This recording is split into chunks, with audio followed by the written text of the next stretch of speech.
নমস্কার, আমি সুমিতার রান্নাঘর থেকে সুমিতা বলছি।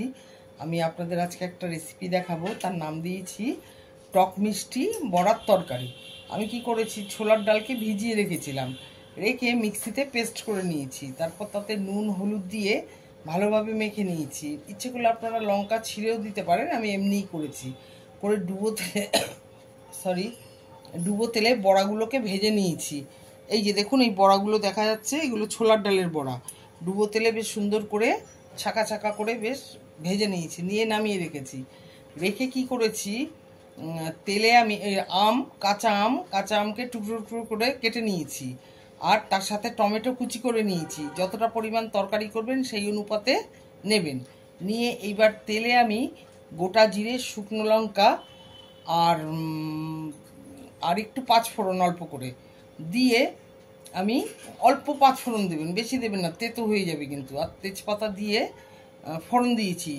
তখন আমি কুচো আমগুলো দিয়ে দিয়েছি, দিয়ে একটু নাড়াচাড়া করে নুন হলুদ দিয়ে কিছুক্ষণ পর টমেটোটা দিয়ে দিয়েছি, দিয়ে একটু জিরের গুঁড়ো দিয়েছি, দিয়ে ভালোভাবে নাড়াচাড়া করে একটু মিষ্টি দিয়েছি, দিয়ে অল্প একটু জল দিয়েছি, দিয়ে ঢেকে রেখেছি।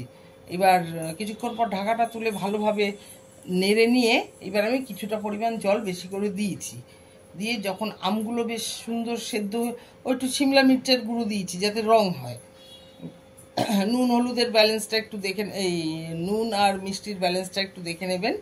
নিয়ে এবার আমি চাপা দিয়ে দিয়েছি। যখন আমটা বেশ সুন্দর সেদ্ধ হয়ে গেছে, তখন আমি কি করেছি, ওই বড়াগুলো ঢেলে দিয়েছি ওর মধ্যে, দিয়ে ওই মিক্সিতে যে ডালের যে কিছুটা লেগেছিল তাতে জল দিয়েছি, সেই জলটা গুলিয়ে ওর মধ্যে ঢেলে দিয়েছি। দিয়ে বেশ সুন্দর অনেকটা জল হয়েছে কিন্তু।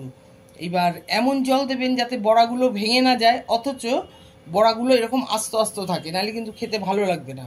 আর বড়া কিন্তু জল টেনে নেয়, এই অনুপাতে জলটা দেবেন। দিয়ে ঢেকে দিয়েছি। কিছুক্ষণ পর ঢাকাটা তুলে দেখেছি এইরকম স্ট্রাকচারটা এসছে। তখন আমি গরম মশলা দিয়ে নামিয়ে নিয়েছি। গরম মশলা না দিলেও চলে যাবে, আমের একটা গন্ধ থাকবে। এই রান্নাটা আপনারা করবেন, টক মিষ্টি বড়ার তরকারি। খেতে কিন্তু খুব ভালো লাগবে, ভাতের সাথে রুটির সাথে বেশ ভালো খেতে হবে। আর এই গরমের দিনে একটু টক টক রান্না ভালো লাগে। এই রান্নাটা আপনারা করবেন, আশা করি আপনাদের পছন্দ হবে। আর আপনারা আমাকে লাইক দেবেন, শেয়ার করবেন, সাবস্ক্রাইব করবেন, আমার শুভেচ্ছা নেবেন। নমস্কার।